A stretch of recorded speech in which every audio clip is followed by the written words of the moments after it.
സാബിക്ക് ഞാൻ എക്സിറ്റ് ചെയ്യണേ. ആ okay okay okay okay.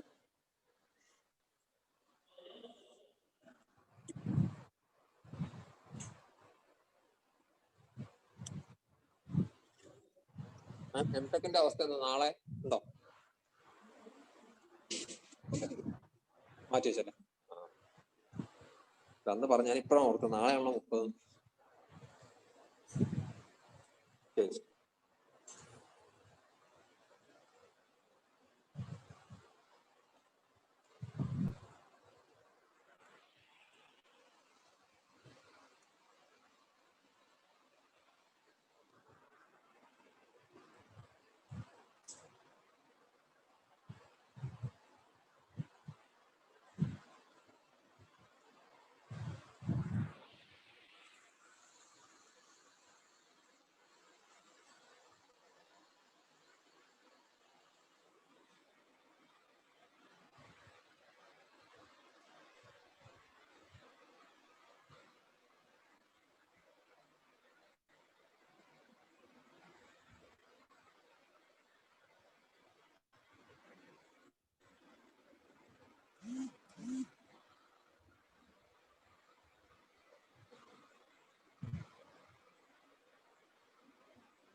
Yep, sir.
നമ്മുടെ ആപ്ലിക്കേഷൻ ഒന്ന് അവൻ അയച്ചു കൊടുക്കുമോ?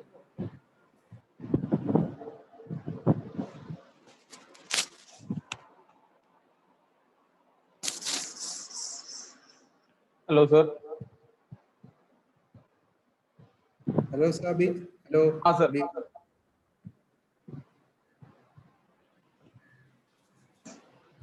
Good evening, sir. Good evening.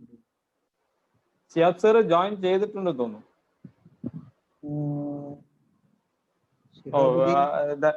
പോയിട്ടുണ്ട്.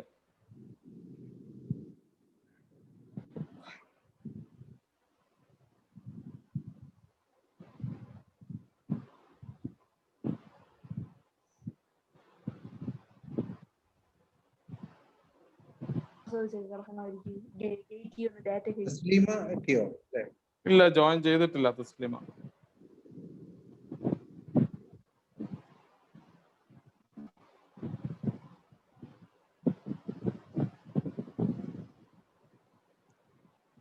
നമ്മുടെ ഇതുവരെയുള്ള എല്ലാ വീഡിയോയും അപ്ലോഡായി അല്ലേ? ലാസ്റ്റ് മാത്രമുണ്ട്, അത് ഇന്നാണ് കിട്ടിയത്. അതൊന്ന് എഡിറ്റ് ചെയ്തിട്ട് അപ്ലോഡ് ചെയ്യാനുണ്ട്. ബാക്കിയെല്ലാം അപ്ലോഡായി.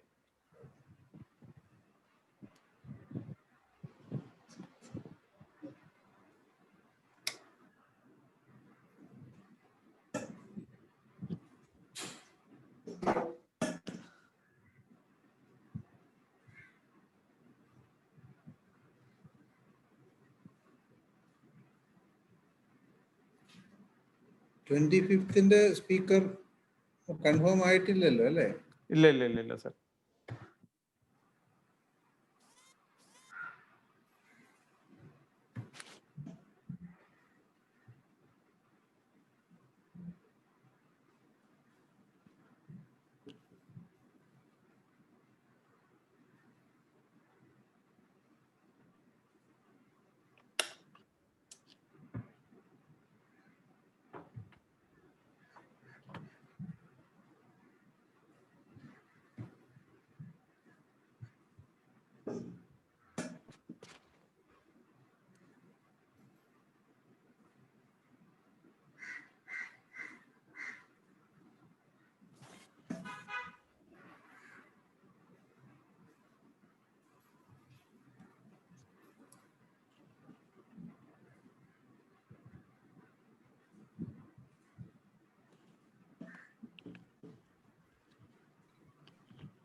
സർ ഷിയാബ് സർ ജോയിൻ ചെയ്തിട്ടുണ്ടെന്ന് തോന്നുന്നു.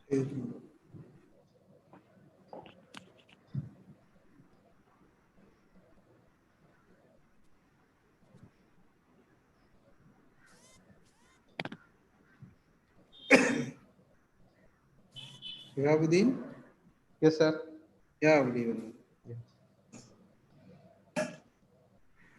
സൂം ഓൾറെഡി ഫെമിലിയർ ആണല്ലോ ഷിഹാബുദ്ദീൻ? സൂം ഞാൻ ഒരു പ്രാവശ്യം രണ്ട് പ്രാവശ്യം യൂസ് ചെയ്തിട്ടുണ്ട്. ഓക്കെ. വീഡിയോ അങ്ങനെയൊന്നും എന്തെങ്കിലും ഉണ്ടോ? ഇല്ലല്ലോ, ഇല്ല ഇല്ല, വീഡിയോ ഒന്നുമില്ല, വീഡിയോ ഒന്നുമില്ല. ടെക്സ്റ്റ് അല്ലേ ഉള്ളൂ. അതെ അതെ, കുറച്ച് സാറിന് കഴിയുമ്പോൾ വേണമെന്നുണ്ടെങ്കിൽ PPT ഷെയർ ചെയ്ത് നോക്കാം. ഓക്കെ, കുറച്ച് കഴിയുമ്പോൾ ഞാൻ വീഡിയോ ഓഫ് ചെയ്യും. കാരണം ഇവിടെ ചില സമയത്ത് ഇന്റർനെറ്റ് ഇഷ്യൂ വരാറുണ്ട് അപ്പാർട്ട്മെന്റിൽ. അപ്പൊ ഞാൻ ഓക്കെ, വീഡിയോ ഓഫ് ചെയ്യും. കുഴപ്പമില്ല.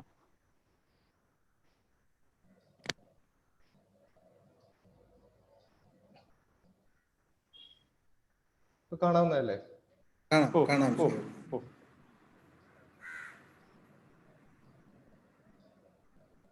അതെ.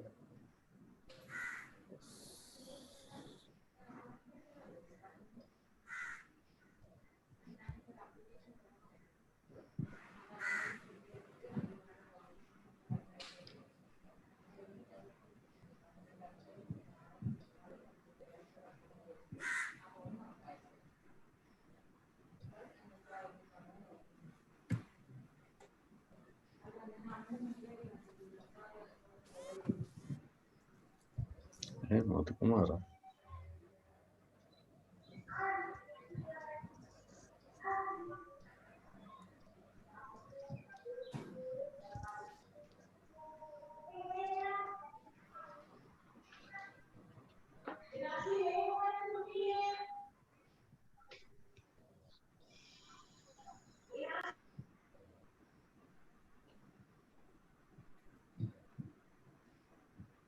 Mohandas sir, good evening sir. Good evening sir.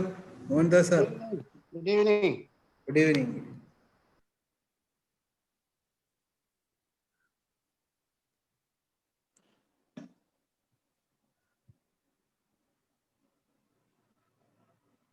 സുഖമായിരിക്കുന്നു സാർ. ഓ, അങ്ങനെ പോണു. കേക്കാവോ? കേൾക്കാം കേൾക്കാം കേൾക്കാം സാർ. കുഴപ്പമൊന്നുമില്ല. കുറച്ചമയം ഷിഹാബ് നമ്മുടെ പഴയ ഫ്രണ്ടാണ്. അതെ അതെ, സാറിന്റെ സ്റ്റുഡന്റ് ആണ്. ഉടനല്ല കേൾക്കുന്നില്ല സാർ. ഹലോ ഷിഹാബേ, അതെ സാർ.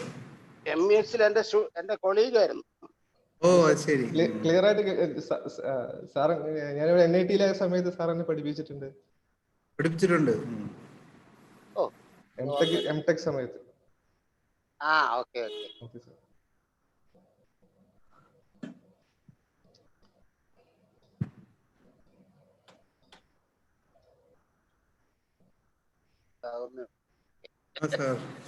സാർ.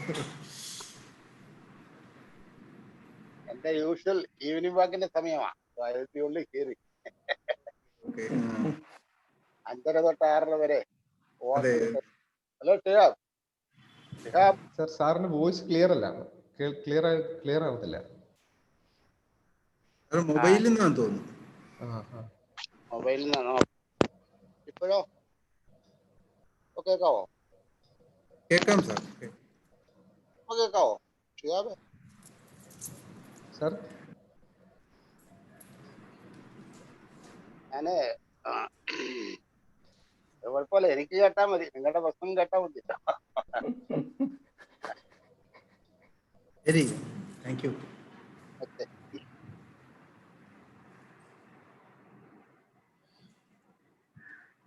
ഷിഹാബ് ഇലക്ട്രിക്കൽ അല്ലേ? ഹലോ, ഷിഹാബ് ഇലക്ട്രിക്കൽ ഡിപ്പാർട്ട്മെന്റ് അല്ലേ? അതെ സാർ, ഇലക്ട്രിക്കൽ ഡിപ്പാർട്ട്മെന്റിലാണ്. എന്നാ ജോയിൻ ചെയ്യുന്നേ? ഞാൻ ഫെബ്രുവരിയെ ജോയിൻ ചെയ്ത്. ഓ, ഈ ഫെബ്രുവരി 11-ാം തീയതി ലാസ്റ്റ്. 6-7 മാസമായി. 2011 അത് ഇപ്പുറത്തുനിന്ന് വിട്ട് 16 വിട്ട് കഴിഞ്ഞ പിന്നെ കോണ്ടാക്ട് അതെ. കുറവാണ്. ഞാൻ 1 കൊല്ലം മുമ്പ് ഇങ്ങോട്ട് കൊച്ചിയിലേക്ക് താമസമായി. ഓക്കെ സാർ, അറിയാം, അത് എനിക്കറിയാം. വല്ലപ്പോഴും നഫീസ വിളിക്കും. ഓക്കെ. സാറിനെ വല്ലപ്പോഴും വിളിക്കും. സാറിനെ ഓക്കെ. തുടങ്ങാനായോ പരിപാടി? സാർ, ഒരു 2 മിനിറ്റ്സ് സാർ, 2-3 മിനിറ്റ്സ്. തുടങ്ങിക്കോ. ഞാൻ തുടങ്ങി കഴിഞ്ഞിട്ട് നടക്കാൻ പോകും. നടന്നുകൊണ്ട് കേൾക്കാനാണോ സാർ? അത് മതി. അതല്ലേ ഇത് ഇയർഫോണൊക്കെ വെച്ച്.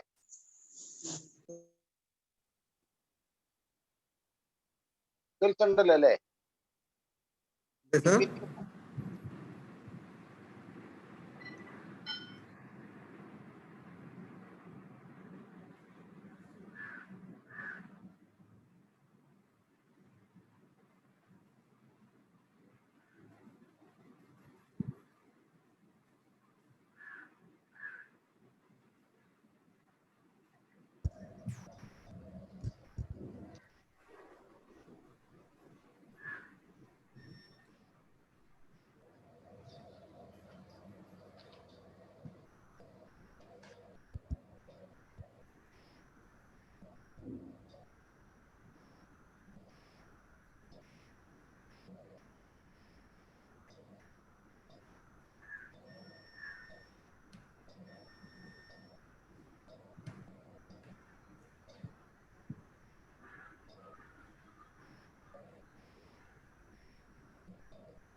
മാധവ് സർ, സാറിന്റെ സ്ക്രീൻ ഷെയർഡ് ആയിട്ടുണ്ട് സർ. ആ ഒരു വന്നല്ലേ.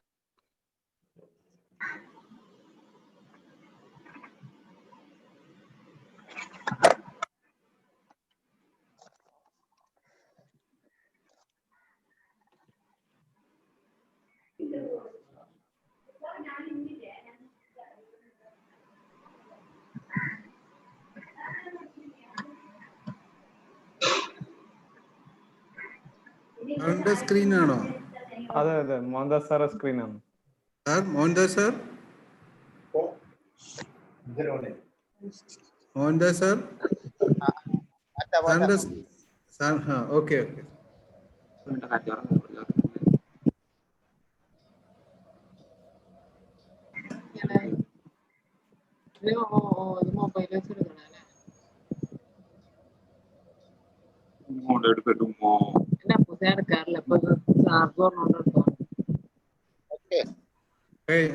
Okay sir, okay.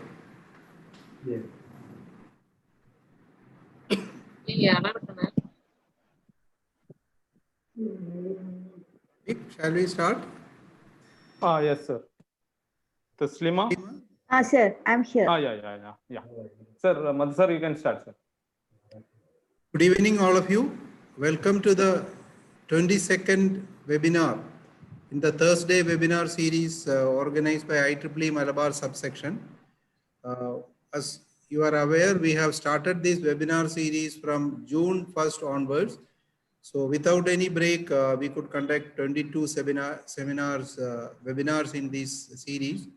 So today we have a very hot, a very important topic, that is machine learning. And today's speaker is Dr. Shihabuddin, a gold medalist from NIT Calicut. And he got his PhD from IIT Roorkee.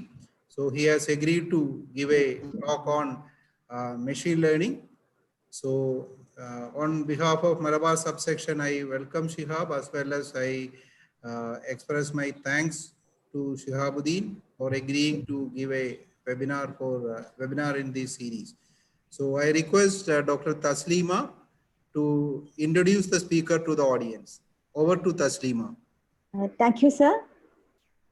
I also welcome you all the audience for the 22nd webinar on that is organized by the IEEE Malabar subsection in collaboration with the IEEE Malabar Hub. And today's topic is about tools and techniques for machine learning. And it's my pleasure to introduce the speaker, who is Dr. Shihabuddin KB, who is the Assistant Professor in the Department of Electrical Engineering at NIT Calicut. Shihabuddin received his MTech in Instrumentation and Control degree from National Institute of Technology, Calicut, with Gold Medal Award. He completed PhD in Machine Learning and Intelligent Control from IIT Roorkee. Currently, he is working Assistant Professor in the Department of Electrical Engineering, NIT Calicut.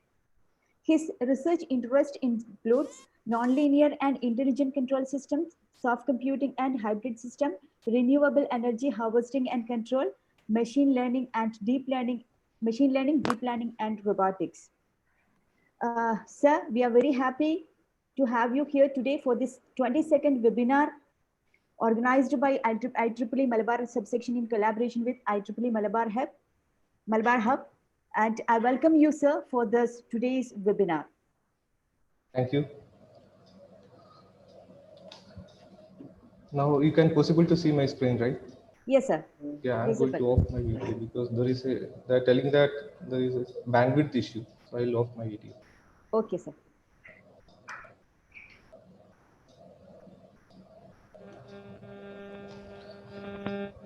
So good afternoon, all of you.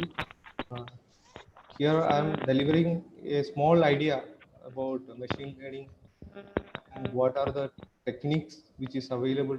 Maybe a brief idea about the technique regarding the machine learning. So basically, I have prepared this presentation keeping UG and PG student in my mind. I will try to give an overview of machine learning to the students, and also maybe it may be motivated them to pursue the research in this field. Basically, once again telling that I'm planning to give only the fundamental concept of machine learning. So when it's coming to the idea, as we know, this is a T-Rex game, and normally we'll play this game when in the absence of internet, right? It's an inbuilt browser game in the Google Chrome. We use by hitting the space bar when the in the offline on the Google Chrome, right? So basically, there is a dinosaur. A dinosaur is and it's try to avoid the obstacle. When an obstacle is came, it will try to jump it, and this is a process. Now, normally what we'll do, we have to press the space bar to jump a dinosaur. Now you can think about an autonomous system, an automatic system, which can play this game automatically. So you can think in a learning strategy or learning system. There are two type of learning system you can think about in this dinosaur game, or also called a T-Rex game. You can say you can simply measure the distance between the obstacle and what is that, this dinosaur, and accordingly you can think about a adaptive strategy where it can jump when a obstacle is reaches nearer to or maybe certain distances. This is called a conventional adaptive strategy. In second strategy, which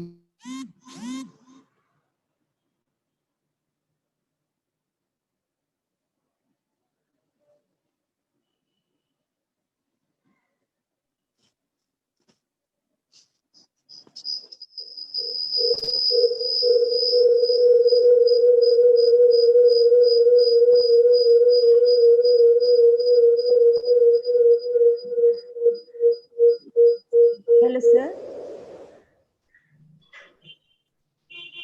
Shihab sir, your voice is not audible here.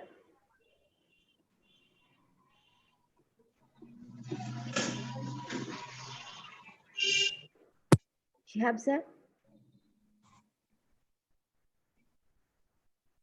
Hello?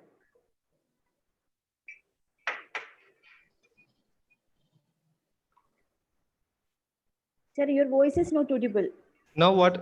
Now it It's is audible okay. now? Yeah, now it is okay, sir. Right. Okay. So you can think about the two strategy to do an automatic gaming in this field.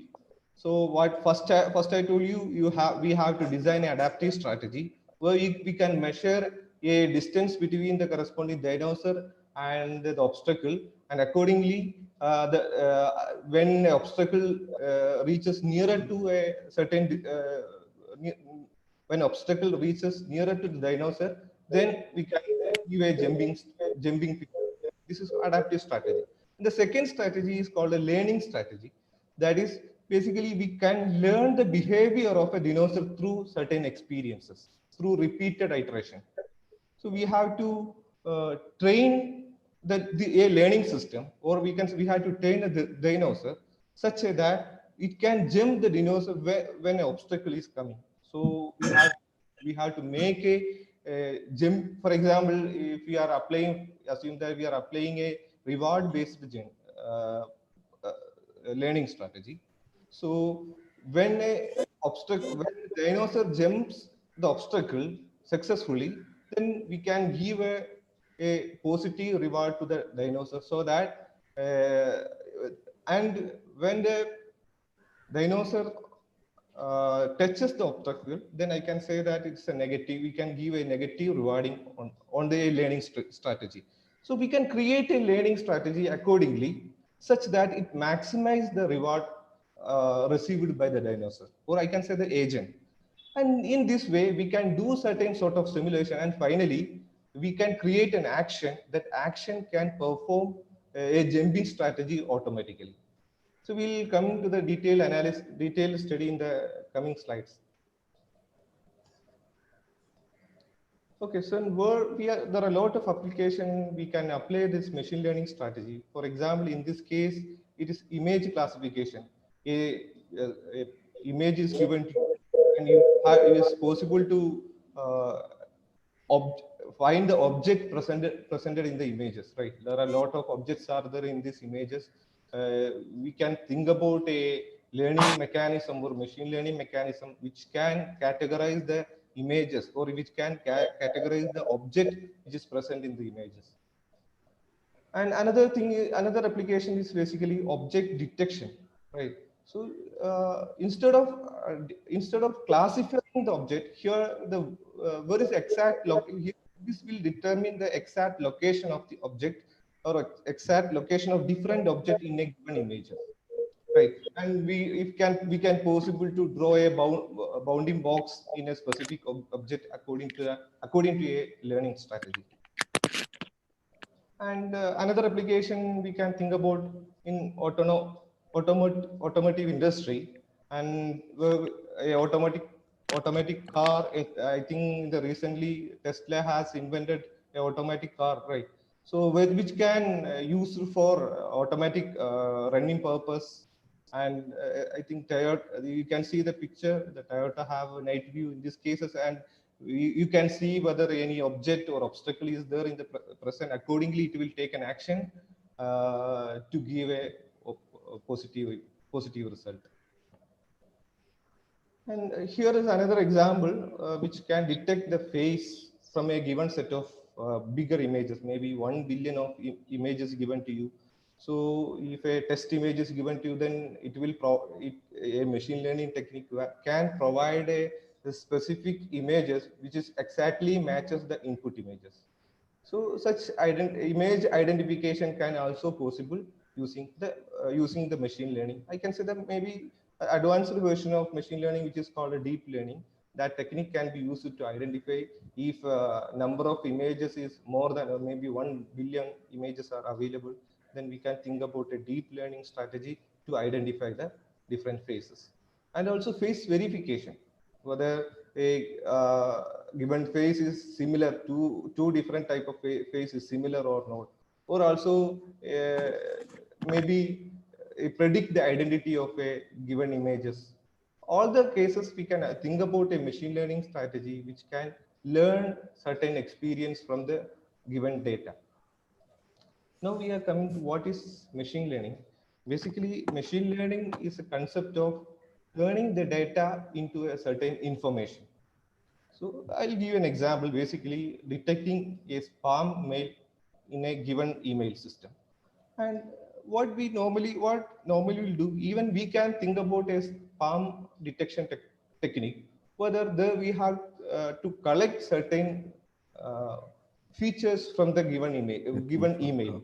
For example, we can think about, we can check occurrence of a certain words which is used together, or a combination with the length of the email, or the email country which is coming from a particular address, or maybe a email which is coming from specific country. Like that, we can make a specific, I can say that features. After that, you can, based on these features, we can identify a classification mechanism, whether is this given the coming mail is spam or not. So that means we have converting the data into certain information. What is the data? Data indicate the given mail. From the given mail, we have constructing a required features. After the features, the data will be transformed. The features will be transformed into information. What is information in this case? Whether the given mail is spam or not. Okay, so once again, I'm giving you the what is machine learning. As per the Wikipedia, machine learning is an ideology, or I can say that a computer system that can adapt or learn from the given experiences. So we can consider a generic system, a general system, which have a certain number of input, and it will produces a certain output Y, right? So, and we can think about there will be a hidden variable or hidden system or hidden parameters which will be available in a system, right? So there is an input system, input variable which is indicated by X, and output variable which is indicated by Y, and there is a hidden system or hidden relation which is called H. Maybe I can tell as a hidden variable. So in these cases, in this generic system, when we are coming to a machine learning system, what is actually the input in a machine learning system? Input is transferred to the output through a certain hidden information. That information is called it will provide the knowledge. The information H1, H2 is called, it will provide the knowledge. It will capture certain knowledge from the input data and it will transfer to the output according to the knowledge representation. So as we know, the machine learning technique is a combination of different areas, just like statistics, control theory, economics, evolution, computer science. Is a combination of different areas which is mixed together. And there are a lot of terminology associated with machine learning. You can see that the classification, regression, data set, pattern, artificial intelligence, feature, data mining. There are a lot of terminologies are available which is associated with the machine learning technique. Now, when we are coming to the system, I told you and hidden parameters. If the relation between input and output and hidden are completely known to you, then in such cases, it is not required to think about machine learning algorithm. Unlike we can think, if there is a conventional and mathematical algorithm which is available in between the input and output with the hidden parameters, then you can think about a conventional mathematics algorithm which will provide an output for a given input. Right. Or another strategy you can, if even though the relation is known to us, that relation may be complex or maybe an iterative environment. In such cases, also we can think about machine learning algorithm, which is I can say it is a simplest algorithm which can correlate the input variable to output variable through a certain hidden parameters. So why we are using this? Why we are using machine learning in current scenario? Basically, machine learning system has a capability. There are a lot of capability. So capability to automatically adapt and customize themselves to the individual users. For example, I told you in the last example, what is that? It is to detect a particular mail is spam or not. So even though human can do it in certain cases, but we can think of an automatic strategy which can adapt and customize for a specific purpose, our individual users. That is one speciality when it's come to the machine learning. And another idea which is called data mining. When it's come to the data mining, we can discover a new type of knowledge. I can say that a new correlation between two different large database, two different data sets. So that is one of the important application of a machine learning technique, data mining. Basically, Amazon and other market and people will do such correlation to increase their productivity, right? And maybe I can say, there is a story behind diapers and beer. You know the story. Basically, one of the world famous retail shop Walmart was found that they found some correlation between the selling diapers with the selling beer in a showroom, the Walmart showroom. And they have certain time, especially on the Friday evening, the production of, selling of beer, it is highly correlated with diapers, particularly both are together. And this idea they have discovered through data mining strategy, because this normally what Walmart discovered such a auspicious relations through a data mining strategy, and it may not be understood by a human because of didn't have a background knowledge regarding this correlation, right? The reason is that because working man who had been asked to pick up a diapers from a shop may buy a pack of beer from their usages, especially in the weekend day. That they have found a correlation between these two, and accordingly they can increase the uh, product selling capability, or maybe they can put diaper and beer together for better showing. And the third important is that the machine learning technique can ability to mimic human, and it can replace certain tasks, human tasks, with which require some intelligence. For example, recognizing the handwritten characters, we can easily identify it, right? So through through our human intelligence. But say the same topology we can apply, we can think about a machine learning technique which will do the same process.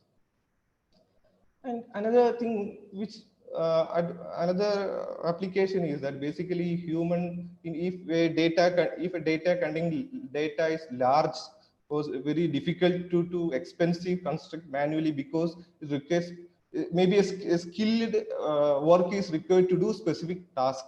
In such cases, a human cannot possible to do such a bigger skilled task, right?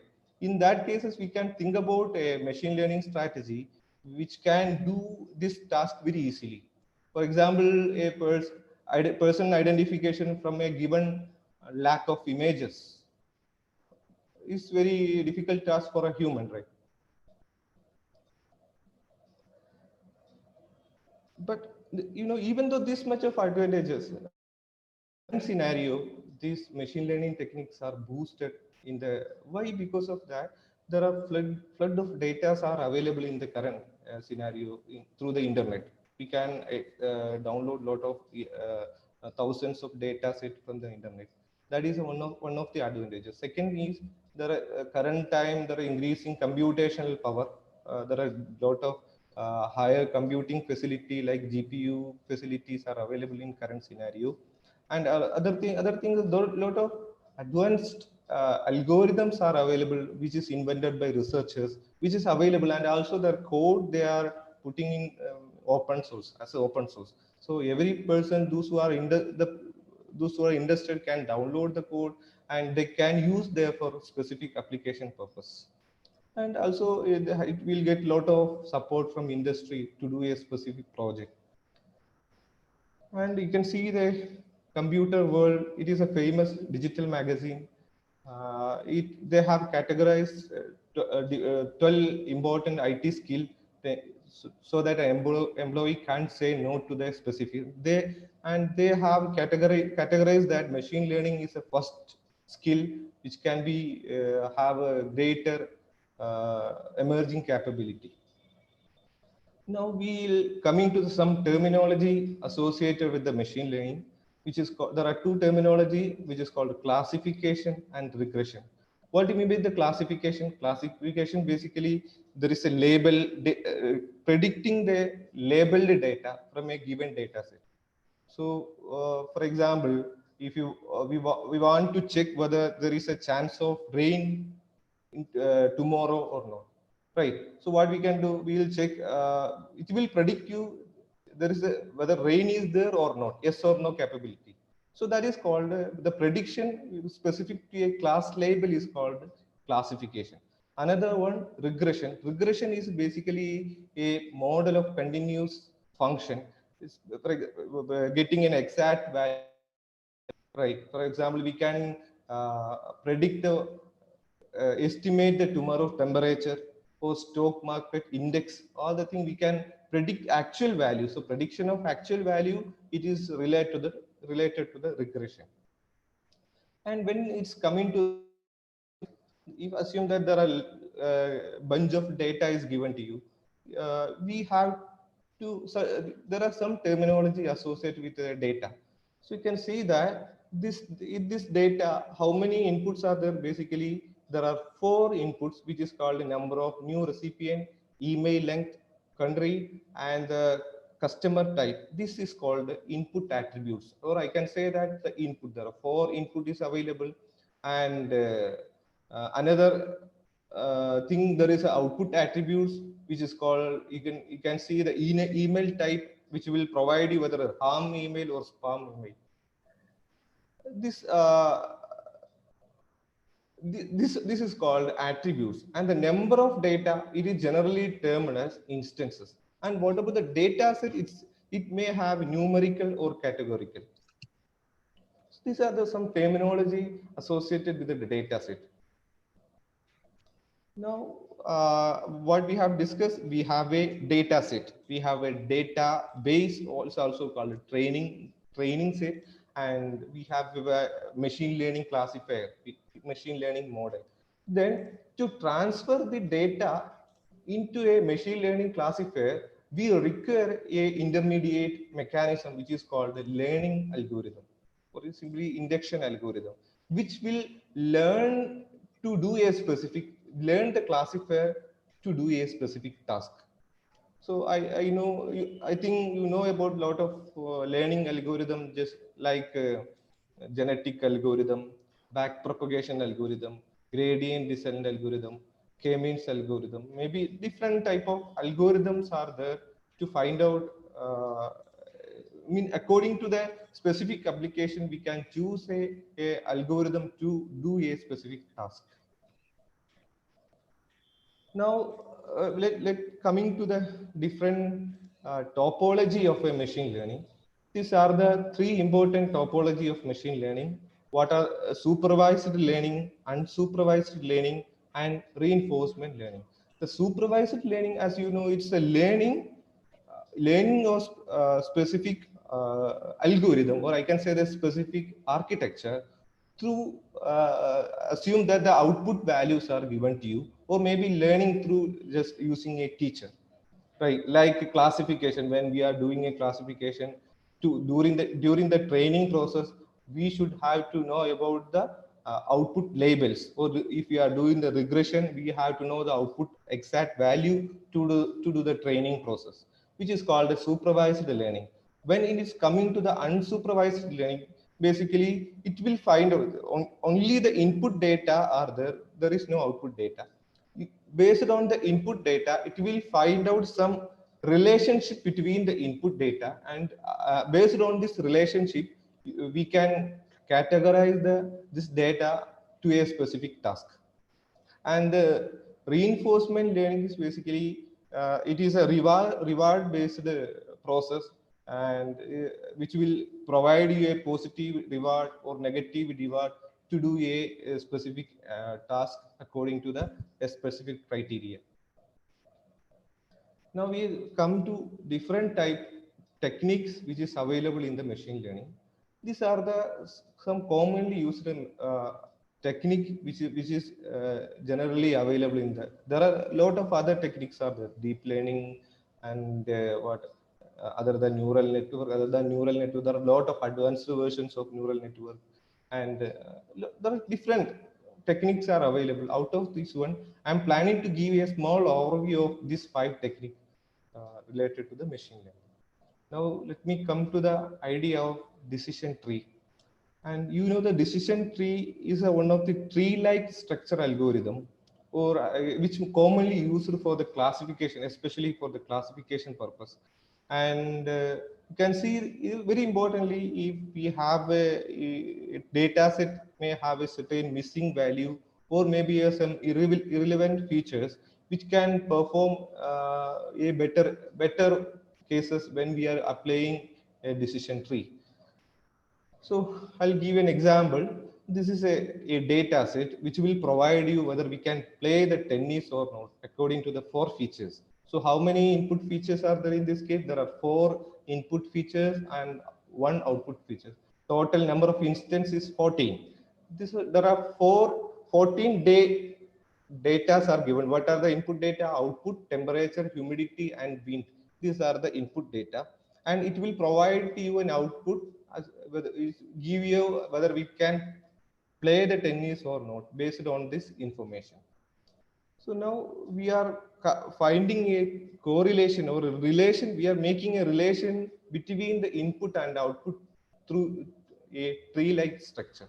You can think about we are take as a first attributes as is called the test attribute. We taken as test attribute. Out of that, there are 3 different possible values are there. What are the values for the output? Sunny, overcast, and rain. These are the 3 important. And it can easily understand that through checking the data set, it can understand that when outlook become overcast, then obviously we can play the tennis. Then when it's coming to this sunny, then there are 2 different, again they can take another attributes, humidity, and you can check whether there are 2 different possible conditions for humidity. Humidity may be high and humidity may be normal. According to this one, we can provide whether we can play the tennis or not. And here also there are 2 different interconnection. The rain can be interconnected to wind, and which there are 2 different possibilities are there, strong and weak, which will provide. And if it is strong and it based on the training data, it is obtained that if wind is strong, then it is not possible to play. If it is wind is weak, then we can play the tennis. So this is a concept behind decision boundary. We can make a correlation between this attributes values, and through certain T-like structure we can give an output. And you can see this example once again. There are we can take outlook as a first option, and if we are taking outlook and the corresponding output, we can say that there are 9 S are there and 5 nodes are there, and we can take 3 different category of a outlook. And we can, when we take the overcast, and you can all the cases the output we are obtaining as yes. So we can directly interconnect the output as yes. When it's coming to the another case sunny, then these are the data set accordingly. And if you are checking about the sunny data, and you can see that there are 2 yes and 3 no's are available. And if you are checking the outlook as rain, and you can see that 3 yes and 2 no's are available, then if it is happen, then you can take the next attributes. The next attribute is humidity. Then what are the different categories? High and normal are the different category. According to, and you can divide the data, and you can take a decision. And rain also have a different category, and you can categorize the data accordingly. And finally, you can make a tree-like structure. Let's assume that there is new data is given. Now the trainings are over. Once the tree-like structure is found, then we can say that the training is over. When new data is coming, let's give a new data, 15th day data. Outlook is rain, humidity is high, and wind is weak. So output is rain. Then it automatically reaches here. But rain has no relation with the humidity, so we are not checking the humidity relation. And you can see that now the rain is going to the wind actually. So we can check the output of wind, and wind is basically it is weak. When it's weak, then we can say that as per the previous training, we can understand that this is output should be, we can play the tennis. Through this tree-like structure, we can easily construct a algorithm, or I can say the connectivity algorithm. Now we'll have a confusion. Which attribute take as a first one, right? Which attribute? There are, in the previous case example, there are 4 attributes is there. We have taken outlook as a first attribute. There are the other 3 attributes also there, right? Which one take as first one? Then that idea, it is we are checked through the purity or impurity of the information. As you know, the impurity of a given function, it can be, or I can say the randomness of a given function can be found by using the concept of entropy, right? So this is an entropy equation. As you know, this is a P plus indicate the positive example, and P minus indicate the negative example. This is the equation for entropy. And like this is an example, you can see, we can find out there are 9 positive example and 5 negative example. We can calculate the entropy. Entropy is a measure of randomness basically. Then we have to check the information gain. How much information content is available in a particular attributes. So you can apply this equation to find out the information gain, and accordingly you have to calculate the information gain corresponding to the each attributes. Let me calculate the information gain corresponding to the wind. There are two output. What are the output? There are two options: weak and strong. Right? When S is weak, there are 6 positive and 2 negative values, and S is strong means the 3 positive and 3 negative value. Then you have to calculate the information gain corresponding to the wind, and we will obtain a value. Like that, you can calculate the information gain associated with each and every attributes. These are the 4 attributes. Out of this one, you can understand that Outlook have more information. That means Outlook is more related with the output sample, which is identify that its information gain is higher compared to other. And Outlook has a higher information gain, and then you can see the next case is humidity, and after that we have obtained as a wind, and finally it is temperature. So like in this, so what you have, the Outlook we take as a first one, and after that we can draw a tree-like structure, and there are 3 different possibility we can plot it. And after that, when it's coming to the second stage, again you have to calculate the information gain associated with another attributes, and you can find out which attribute is more close, having more information gain. Accordingly, you can select a specific attribute related to the specific relation.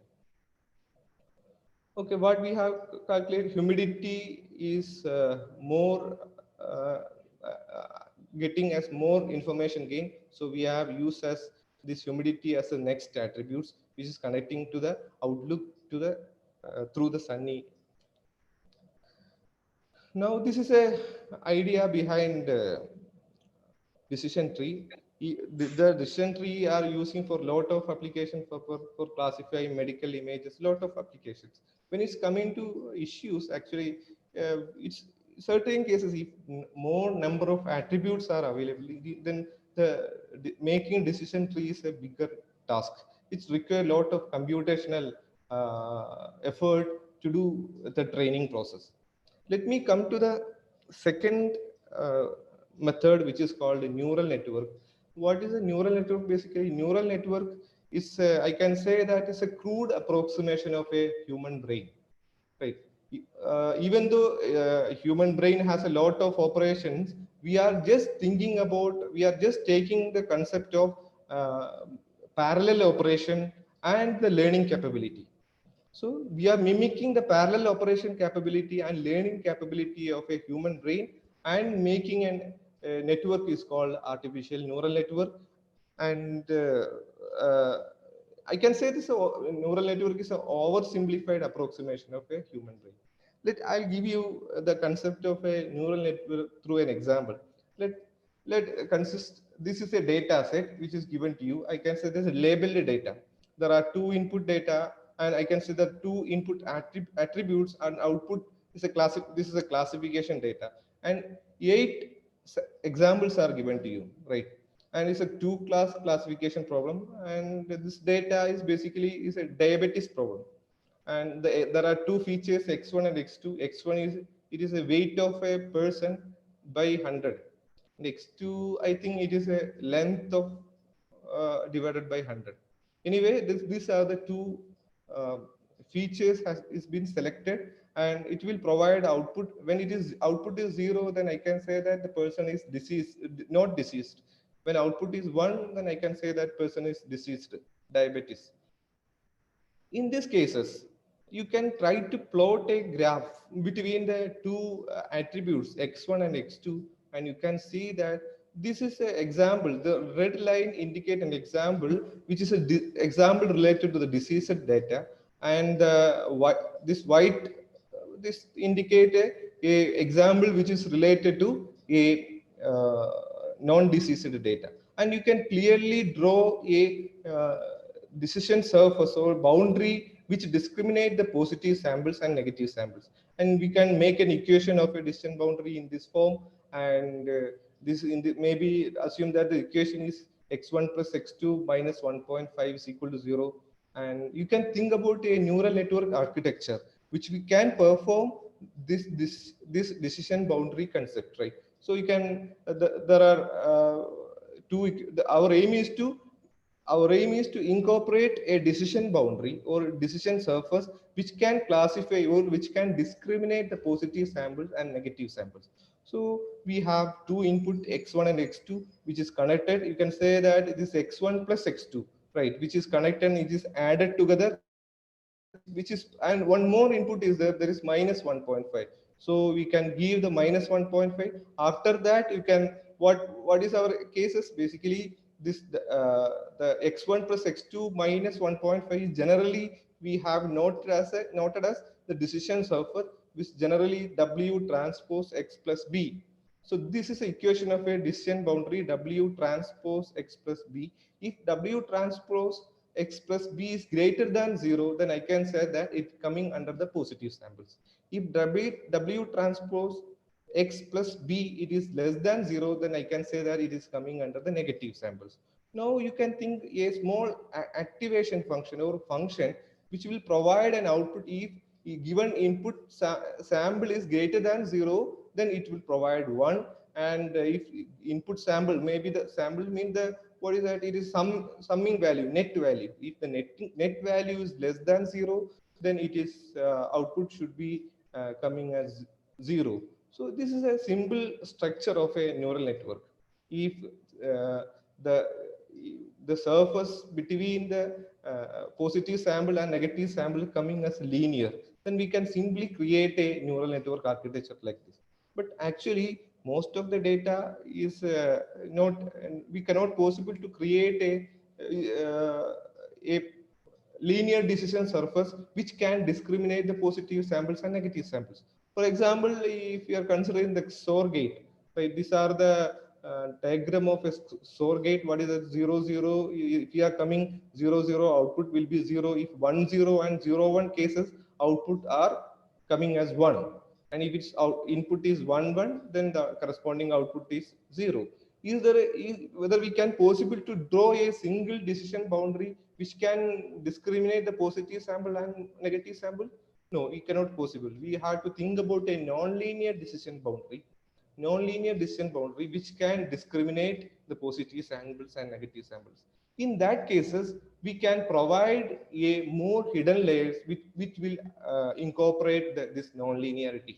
So if we provide a more hidden layers in this structure, which will implement a non-linear decision boundary, basically hidden layer will provide you a non-linear decision surface which can transfer the input data into the output. So this is a connection of a overall network. Let's come to how we train a neural network if we have hidden layers. Basically, so one of the popular algorithm which is called backpropagation algorithm, and I think you know about the backpropagation, right? So I give a simple concept regarding the backpropagation. We have an input pattern and we have an output pattern. This is a network that we are going to be trained. Now what we can provide the input pattern, and here it will provide an output. This is called the forward pass. Let assume that the output we have calculated and the corresponding target value is known to you. Then we can find out the corresponding error terminology. Error term associated with the output we can calculate it. That error is propagated back to find out the weight. More equation wise, you can see here for a given training samples, x1 and x1, x2, xn are the input samples and t is a target value. So you can give this input to the network so that it will provide an output. Okay, then you have to calculate the error terminology. I can say that delta k associated with the output network. This is the equation to find out the error term associated with the output network, Then as per the some equation, you have to calculate the error term associated with the hidden network.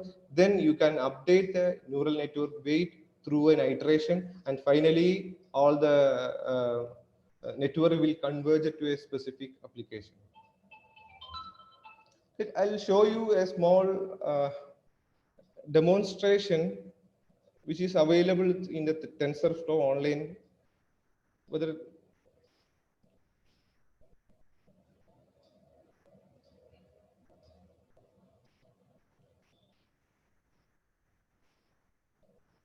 yeah, this is a platform where it can understand easily what is the working of a neural network when we add a hidden layer. You can say I'm taking a simple data. This is a classification data, and you can see the its class positive samples and negative samples. Our aim is to discriminate, find out a decision surface which it can discriminate the positive samples and negative samples. There are two inputs, x1 and x2 are the input, which is directly connected to the output. This is the output speech. Now I am going to train the network. The network does not containing any hidden parameters. So I just training it. You can say that, and without hidden layer itself, this data, this network can possible to discriminate the positive samples and negative samples. Why? Because of this is a linearly separable data. We can clearly draw a straight line or linear line between the positive and negative samples.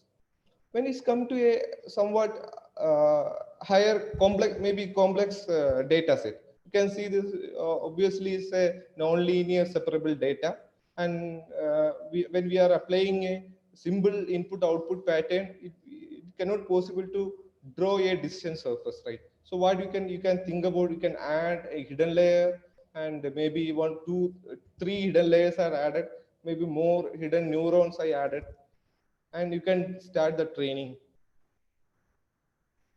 After the training, what you can understand that almost we can using the training, and we can possible to discriminate the positive value and negative value easily.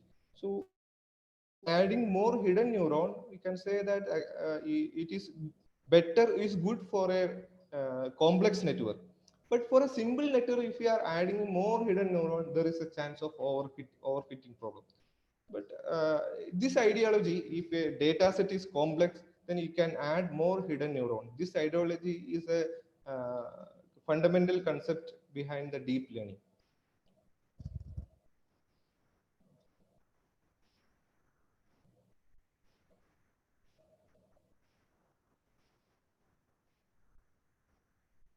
Now let me come to the support vector machine. Unlike neural network basically what is we are calculating a decision surface between the positive value and negative value, and we can draw a decision boundary, right, in this form.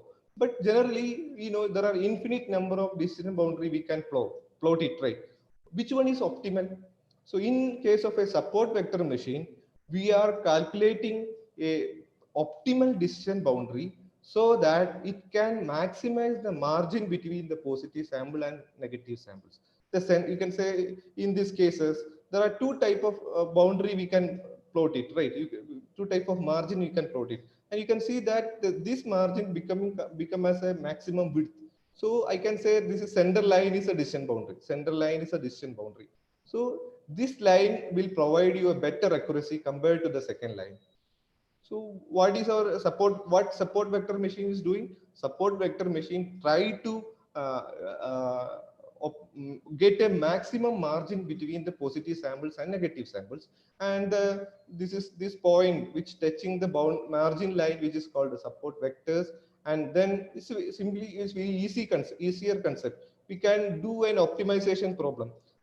We can think about an optimization through mathematics. We can understand the distance between the two surfaces, W transpose X plus B is equal to 1 is the first surface.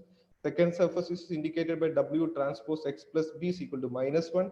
And the central line is decision boundary, which is W transpose X plus B equal to 0. And distance between we can easily calculate it as 2 by mod omega. And we can think about a optimization, I can say the quadratic optimization problem that can maximize the margin for a given training samples.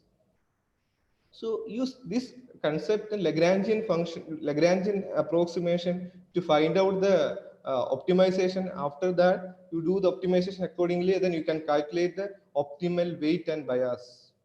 You can formulate the dual problem accordingly, then you can create actual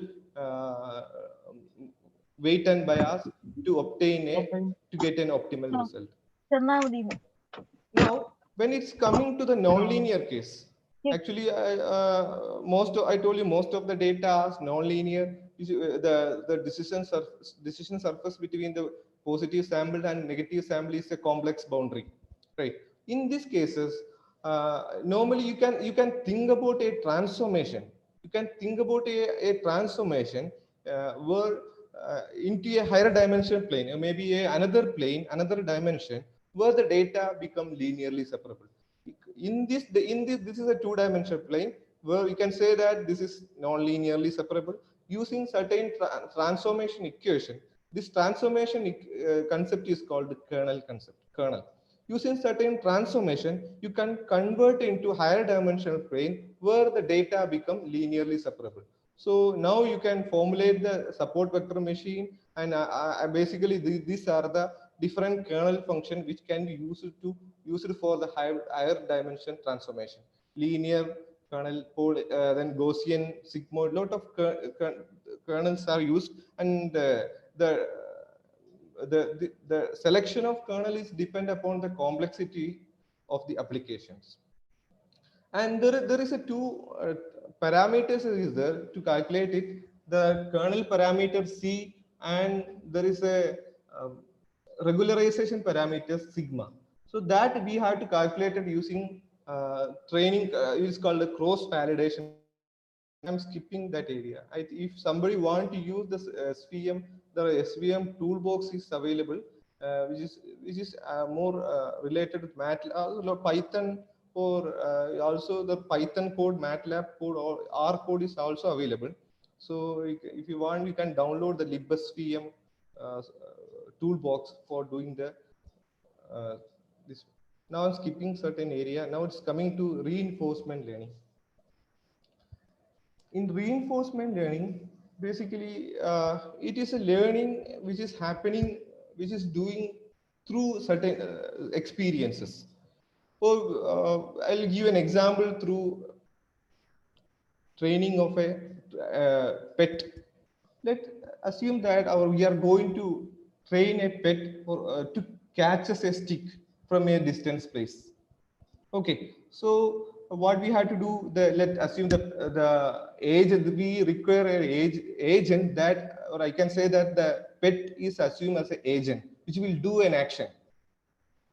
Okay, so that action, what we can say, when we require a training agent, the pet require a training agent, we normally will tell to do this process of fetch the corresponding stick, like that we'll inform, right? So we are the environment, and the pet will take a corresponding stick and will do an action, right? That is called action. You can see the action which is interconnected with the environment. What if we have given an information, then pet will see it and do the corresponding communication between the environment and agent, which is indicated as, it is called as observation. So how will do the training procedure? Training procedure will normally can do using a positive reward concept. If the dog has fetched the actual stick, then we can provide a reward to the agent, so that always update the policy. The policy means it's a correlation. I can say that it's a correlation which connecting between the observation and action. It's a algorithm. I can basically, if you're coming to the reinforcement learning, it is an algorithm or which can correlate the observation and action. So the dog can possible to change its policy so that it can maximize the reward, right? Through this process, we can do the training process, and which all through the training process, it will they will try to maximize the reward. Finally, this will become trained. Once training is over, then the environment is not required. We can just give the input so that it will give a specific output according to the policy which is saved inside the agent. This is called reinforcement learning. And this learning technique can also apply in T-Rex game. When it's come to the unsupervised learning, skipping some area, there are different unsupervised learning technique. Is there clustering technique, K-means algorithm. We are coming to the different machine learning toolbox. Okay, so what do you mean by tool? When it's coming to the machine learning, we have to find out a particular tool. Tool is a software program which can perform the machine learning application very faster and easier concept. So if you have a specific tool is available to you, then it is not required to study an algorithm from the scratch. We can simply apply this toolbox or tool to find out to do a specific purpose, right? So it is not need to researching and implementing an algorithm. Other than you can simply apply an algorithm which is already implemented in the toolbox for a specific application, right? And also it will provide a lower barrier for beginners to get a good result. Now, when it's coming to the tool, there are two idea is present. One idea is called a platform, and another classification is called a library. What is platform? Platform is basically it provide all the thing you need to run the project, right? And when it's coming, library means it provide a specific application. It's provide a discrete capability or part what you have to need to do a project. For example, I can tell you Python is one of the platform which can do our machine learning. I can say that Colab is one of the platform. MATLAB is one of the platform which can do the process machine learning. And library, I can say that graphical interface is one of the library. And then Scikit is another library which can perform a specific action. Let me come to these are some important tools which is I can say that software tools which is available to do a specific machine learning purpose. So what is the first one is scikit-learn. Scikit-learn is it's an algorithm. I can say that it's machine learning platform which is mainly developed in the Python environment, which normally used for data mining, data analysis, model algorithm, classification, regression, and lot of area this is using, and it is open source software. When it's coming to the PyTorch is basically Torch, is an open source machine learning library, and especially useful for building the neural network. And the programming language is a Python, and it can the important advantage of PyTorch is that it can provide variety of optimization algorithm to train a network. Maybe if a neural network, there are a lot of optimization algorithm is available in the PyTorch to train a network. And also we can use a cloud-based platform to do the process, and it is open source software. When it comes to the TensorFlow is basically it is developed in the form of a JavaScript programming, and the language also it is Python. And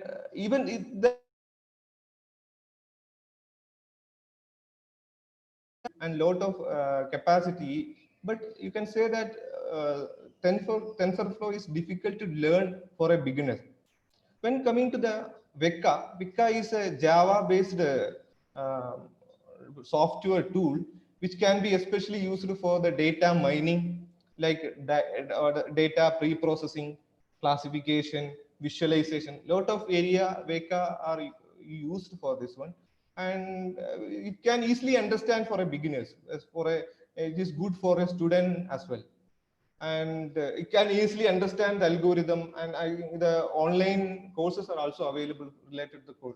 But thing is that when it's coming to the implementation point of view, even though online courses are available, more if we enter into the more detail, the less documentation and the online support also become less when come to the Vika.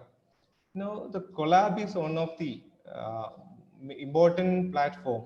So provided by Google, it is a I can say cloud-based platform, which can do our initial machine learning research very easily.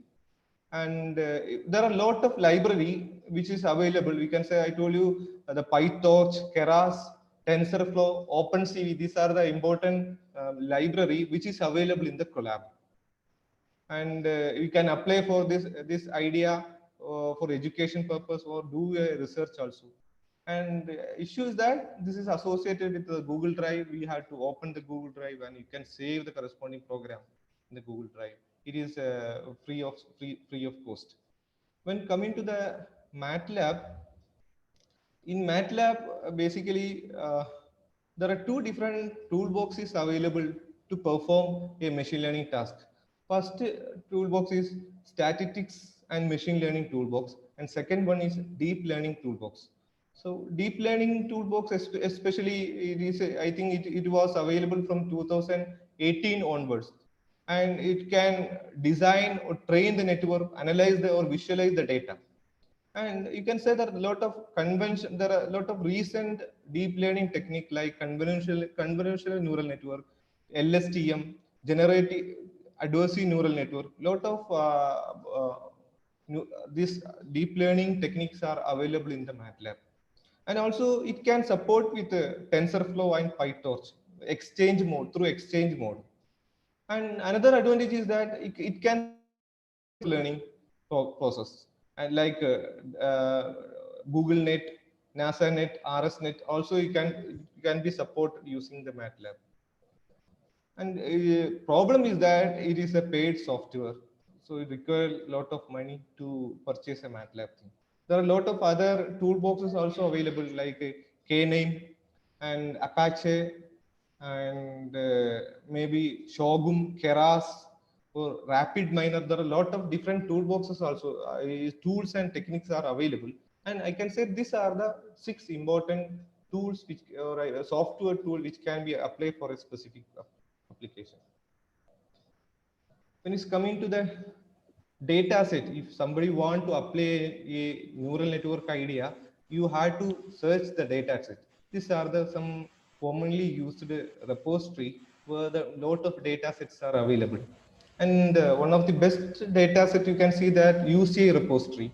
You see in UCA repository, this is a structure, and here there is a search window. You can search the corresponding data that you want, and you accordingly you can select the data as a classification or regression like that. So most of the data set which is available in the UCA repository. When it's coming to the image data, these are the some image data are available in this Kaggle. Kaggle is one of the lot of image resources are available in the Kaggle and ImageNet. And also you can say that there is a Google data search engine is there, where you can search the corresponding data set by giving their name. And these are some resources if you want to start the machine learning research, if you want to get some good papers or good what is it, journals. These are the one of the best journals available in the online platform, and you can go the corresponding journal and you can search the recent work associated with the machine learning. And these are the conferences which is happening every year, important conferences. And let's come into the research point of view. There are a lot of research idea we can apply in the field of a machine learning. example, this, for example, you can think about more clustering, or we can think about a more idea about feature selection, feature creation, or maybe lot of or maybe algorithm development, like deep learning development or adaptive system, or maybe you can think about a new deep learning deep learning algorithm or other training algorithm which can train the network. There are different research point of view which is available. Thank you very much. So if you have any question, you can ask.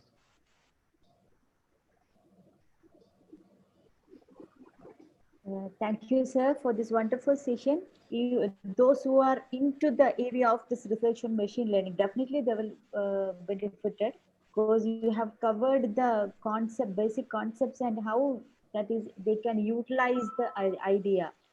Clearly, you have covered. Thank you so much, sir. Okay, basically I have focused this for the UG students and PG students, those who want to plan Yes. certain what is research, or those who want to start idea of a machine learning, those who want to study the fundamental concept of machine learning, it may be helpful for you.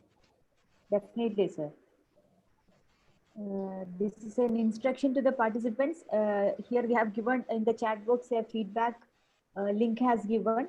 Please fill up the feedback form to get your certificate. And dear participants, if you are having any queries, please respond. Sir, here Mohandas sir has given a comment. Most of the ANN and fuzzy systems deal with numeric data, but in reality, the real data may be of a wide variety. Actually, I can not audible. Your sound is breaking. Is I'll it? see you the chat box. Yeah, it is there, sir. Please.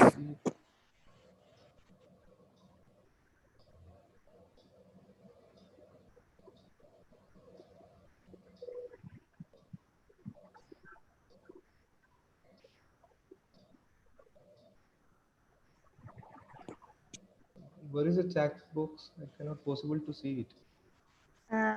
Am I audible now? Sir, it is there in No, the... your sound is breaking actually. Mohandas sir, can you respond? Hello? Hello? Yeah, now I can audible.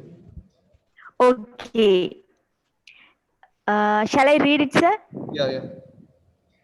Most of the ANN and fuzzy Still systems sound is deal coming with the... breaking. Sorry. Still I Is can't hear. it? Sir, you please go through the chat It's box. better one It is thing. there. If you have any Right. you can make a draft format and mail me that I can send the. Sabit sir, can you help? Yeah. Wait 1 minute.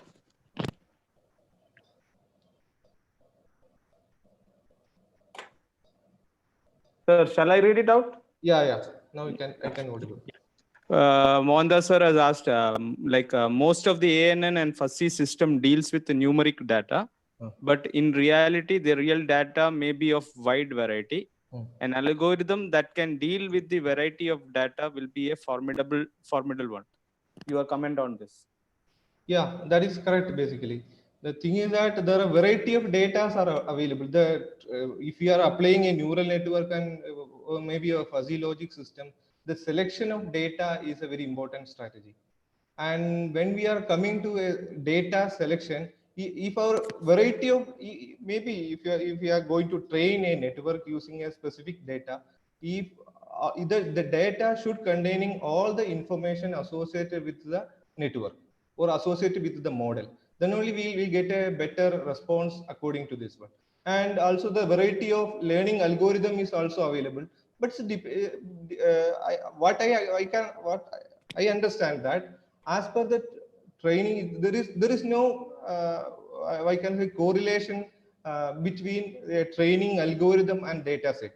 If you want to select a particular training algorithm for a specific data, only option which is available, we can say the trial and error.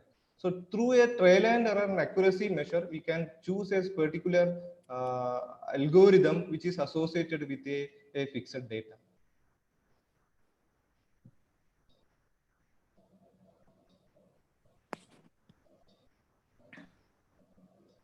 So participants, any more questions? Yeah, one is there like, would you share the recording of the presentation? Yeah, of course, it will be there in the IEEE Malabar subsection YouTube channel. If you can go there, it will be available after 2-3 days. So you can get it from there. Harish V has asked for recordings of this presentation. Sure, we'll be sharing in the IEEE Malabar subsection YouTube channel. So you can get it from there. So Mohandas sir is raising. Sir, you can comment based on. Can you hear Mohandas me? sir. Sir. Can you hear me? Hello? Yes, sir. Yeah, you yes, can sir. audible. See, basically the major problem with the neural network and fuzzy logic was the problem of selecting the right kind of learning mechanism. Because as you said rightly, the learning depends upon the how successful the system is going to be, or the algorithm is going to be successful. To a certain extent, it depends on the type of data also. The major problem in most of the intelligent systems, the so-called ANN, whatever it is, to choose the right type of data that is required for learning, and the choice of the algorithm. So most of the failures in ANN and fuzzy logic was because of the methodology, a systematic methodology to choose the algorithm, and also the configuration of the algorithm, or maybe the number of hidden layers, or number of input node, number of output nodes, and all those things. So that was the problem. That was a challenge. So like that, when I'm talking about the large variety of data, I don't know, because probably I may be a little obsolete, but it becomes a very, very complex thing. And moreover, data convergence, learning how far it takes time to learn. A neural network was learn, for example, if you use backward propagation, it was taking a phenomenally long time. So such problems, has it been solved already in your new methods of machine learning algorithms and all? That's my question. Exactly, sir. Sir, actually, your sound is breaking. I couldn't get what you are informed. Anyway, what I can understand, basically, there are lot of correlation. We have the selection. I can say the selection of a best training algorithm and the selection of a network is an important concept when you are coming to the machine learning. Even in the case of a neural network also. So that can be considered as one of the I think. Till now, nobody has. There are a lot of techniques. Research point of view, there are a lot of techniques are available. Even though till nobody has found out a specific correlation between the algorithm and network, which has to be provide a better result, which will give you a better accuracy like that. So still, it can be think about as an open problem.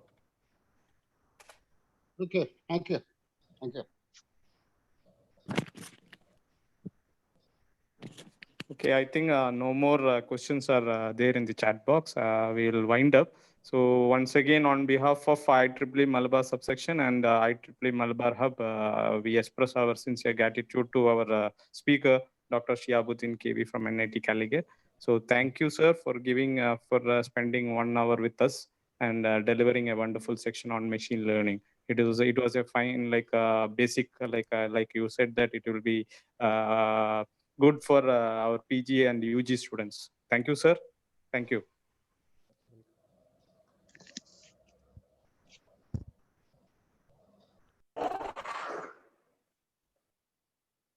Hello. Hello.